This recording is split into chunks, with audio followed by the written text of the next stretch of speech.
చిన్నకొండూరు గ్రామంలో ఉన్నటువంటి ప్యాడీ సెంటర్ను పరిశీలించడం జరిగింది.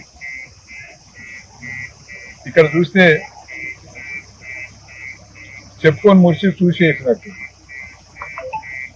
ప్రభుత్వం ఏమో రైతులకు ఏ ఇబ్బంది కలగనిస్తలేం, చివరి ధాన్యం గింజ కూడా మేము కొనుగోలు చేస్తున్నాం. ప్రతి మార్కెట్లో కూడా మేము ఎప్పటికప్పుడు వడ్లను కొనుగోలు చేసి మేము రైతులకు అండగా నిలుస్తున్నాం అనేది చెప్తా ఉన్నాం. మళ్ళీ వెంటనే వారం రోజులన్నీ డబ్బులు కూడా వారి అకౌంట్లకు జమ అవుతున్నాయి అనేది కూడా చెప్తా ఉన్నాం. ఇక్కడికి వచ్చి చూస్తేనేమో అట్లా అనిపించటం లేదు. నిజంగా ఈ ప్రభుత్వం వడ్ల కొనుగోలు విషయంలో పూర్తిగా 100కు 100 పాళ్ళు విఫలమైంది, ఫెయిల్యూర్ అయింది గవర్నమెంట్ అనేది మేము చెప్పక తప్పడం లేదు. ఎందుకంటే వాస్తవ పరిస్థితులు మన కళ్ళ ముందర కొట్టొచ్చినట్టు అవపడతా ఉంది. ఇంతకుముందు ఒక రైతు చెప్తున్నాడు, ఈ కళ్ళంలో మేము ప్యాడీని నెల రోజుల క్రితం పోసినాం సార్, దాని మీద ఏది ఈ కప్పితే ఎండకు అవి మాడి గాలి వస్తే ఎక్కడికక్కడ చినిగిపోతున్నాయి, పట్టాలని చెప్తా ఉన్నాం. ఇక్కడ చూస్తే వడ్లని మంచిగా తూర్పాల బట్టి విత్తన పొట్ల కన్నా ఎక్కువగా మంచిగా తయారు చేసి పంపిస్తూ ఉన్నాం. 41 కిలో జోకిచ్చి పంపిస్తే రైస్ మిల్లో వాళ్ళు ఒక్కొక్క లారీకి సుమారుగా 10 క్వింటాల ధాన్యాన్ని కట్ చేస్తూ ఉన్నారు. అదేవిధంగా ఇక్కడ ఎవరిని అడిగినా కానీ వాళ్ళ కళ్ళల్లో నీళ్లు పెట్టుకొని చెప్తా ఉన్నారు రైతులు. ఇలా ఈ పద్ధతి చూస్తూ ఉంటే ఈ ప్రభుత్వం రైతులను రాజుగా చూడాలి. మేము ఉన్నప్పుడు రైతుకు అన్ని విధాలుగా మేము సహకరించినాం, రైతుకు కావాల్సిన వసతులన్నీ కూడా ఏర్పాటు చేసినాం. ఎప్పటికప్పుడు ప్యాడీ కానీ మిగతా అన్ని పంటలు కూడా వెంటనే కొనుగోలు చేసి వారికి వెంటనే వారికి అకౌంట్లోకి అమౌంట్ కూడా పంపడం జరిగింది. ఇలా ఈ రైతుల బాధలు చూస్తూ ఉంటే ఈ ప్రభుత్వం రైతులకు అనేకమైన అబద్ధ హామీలు ఇచ్చి మోసం చేసి ప్రభుత్వంలోకి వచ్చింది కాంగ్రెస్ పార్టీ అనేది వాస్తవం అనిపిస్తూ ఉంది.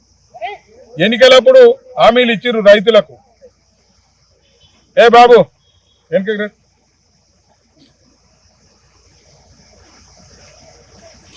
6 గ్యారంటీలు, అదేవిధంగా రైతులకు 15,000 రూపాయలు రైతు భరోసా కింద. ఇక రైతులకు ఎప్పటికప్పుడు మేము మీ వెంట ఉన్నాం అని చెప్పారు. కానీ ఇలా 15,000 కాదు కదా, ఇలా రైతు భరోసా ఏవి కూడా ఒక 3 సార్లు ఇచ్చింది ఈ ప్రభుత్వం వచ్చిన తర్వాత. 2 లక్షల రూపాయలు రుణమాఫీ అన్నాడు, రుణమాఫీ లేదు, అది కూడా మాయమైపోయింది. ఇలా కనీసం రైతులకు అడుగుమందు యూరియా గురించి కూడా యాప్లో పెట్టింది, అది యూరియా కూడా దొరకలేని పరిస్థితి. ఏదో తెచ్చుకున్నారు, ఒడ్లు పండించుకొని ఒడ్లు అమ్ముకుందామంటే కూడా కళ్ళాలలో నెల రోజుల తరబడి రైతుల అవస్థలు చూస్తూ ఉంటే ఇలా ఈ ప్రభుత్వము ఘోరంగా విఫలమైంది. రైతులను మోసం చేసేయడానికి సిద్ధమైంది, రైతులను మోసం చేస్తున్నారు. ఒక రైతులనే కాదు, అన్ని వర్గాలను, ఇలా కార్మికులను, విద్యార్థులను, అదేవిధంగా నేతన్నలను, అదేవిధంగా గౌడన్నలను, ఇలా వాళ్ళు ఎవరిని వదిలిపెట్టింది లేదు, ఉద్యోగస్తులను కూడా వదిలిపెట్టింది లేదు.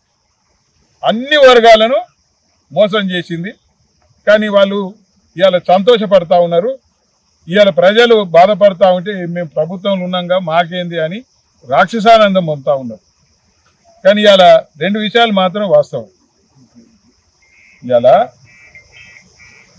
గొడ్డు ఏడ్చినా ఏ దొడ్డి బాగుపడలే, గొడ్డు ఏడ్చినా ఏ దొడ్డి బాగుపడలే. రైతు ఏడ్చిన ఏ రాజ్యం బాగుపడలే. ఇవాళ రైతు ఏడ్చిన ఏ రాజ్యం బాగుపడలే. ఇవాళ ఇక్కడ రైతులందరూ ఏడుస్తూ ఉన్నారు. ఇవాళ తప్పనిసరిగా మీ రాజ్యానికి తప్పనిసరిగా చెడు రోజులు రాబోతా ఉన్నాయి. 100 పాలు.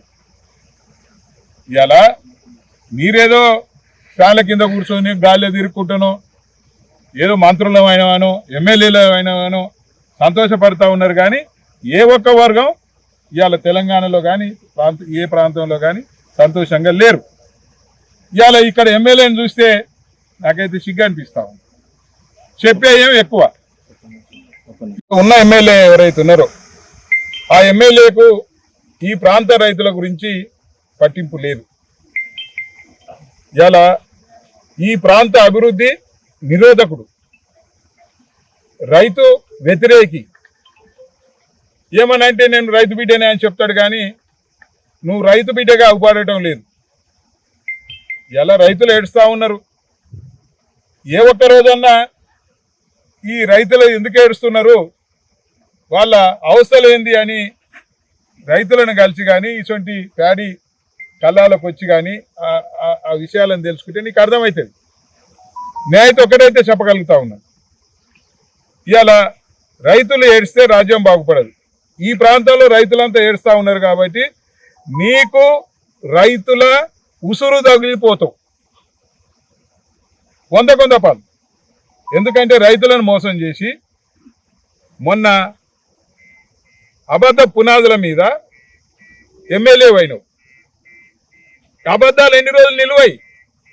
ఎందుకంటే ప్రజలు ప్రతి నిత్యం చూస్తూ ఉన్నారు. మనకేం మాటలు చెప్పిండు, ఎట్లా మోసం చేసిండు, మోసపోతేవి అని బాధపడతా ఉన్నారు. ఏరికోరి తెచ్చుకుంటేవి ఎగిరేడి తన్నించుకుంటున్నావు అని కూడా బాధపడతా ఉన్నారు. 100 పాలు. రాజగోపాల్ రెడ్డికి ఒకటే నేను మనవి చేస్తా ఉన్నాను, నువ్వు రైతులను మోసం చేస్తా ఉన్నావు. మోసం చేయబాకు. రైతుల ఉసురు తగిలిపోతావు. మళ్ళీ చెప్తున్నా, రైతుల ఉసురు తగిలినోడు ఎవడు బాగుపడలే. ఏ రాజ్యం కూడా ఉండలే. ఇవాళ ఈ ప్రభుత్వం మీద ఉన్న వ్యతిరేకత సరే, ప్రతిసారి మాట్లాడుతూ ఉంటావు. నేను నిలదీస్తా, మాట్లాడతా. కూసుకుల ప్రభాకర్ రెడ్డికి కేసీఆర్ను కలిసేంత ధైర్యం ఉందా అని చూస్తూ కూర్చోబడుతుంది అని మాట్లాడుతుంది.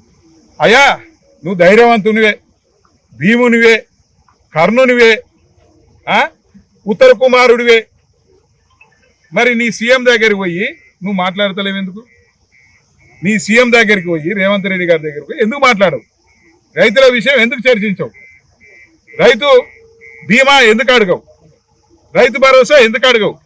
ఇవాళ వడ్ల పరిస్థితి ఇది ఉందని ఎందుకు చెప్తలేవు? అంటే నీకు కూడా ఆయన చూస్తే 1, 2 వాడుతున్నాయా? ఉచ్చదొడ్డికి 2 వాడుతున్నాయా? నీకు ఉచ్చదొడ్డికి 2 వాడుతున్నట్టు అనిపిస్తూ ఉంది నిజంగా. ఏదేమైనా కానీ ఆయనకు ఒకటే రిక్వెస్ట్ చేస్తూ ఉన్నాం, రైతులను ఇబ్బంది పెట్టబాకండి. వెంటనే సమస్యలకు పరిష్కారం తీసుకురండి. ఈ రైతుల కళ్ళాలలో ఉన్న వడ్లను వెంటనే లిఫ్ట్ చేయండి, మిల్లులకు పంపండి.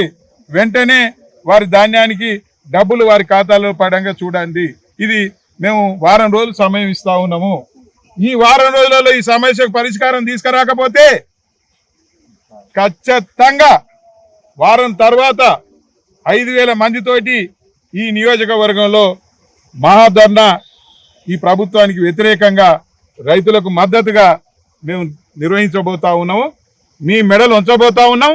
తప్పనిసరిగా మీ మెడలు వంచి రైతాంగానికి మేలు జరిగే విధంగా దాకా మా పోరాటం కొనసాగుతుందని మీ ద్వారా తెలియజేస్తాం.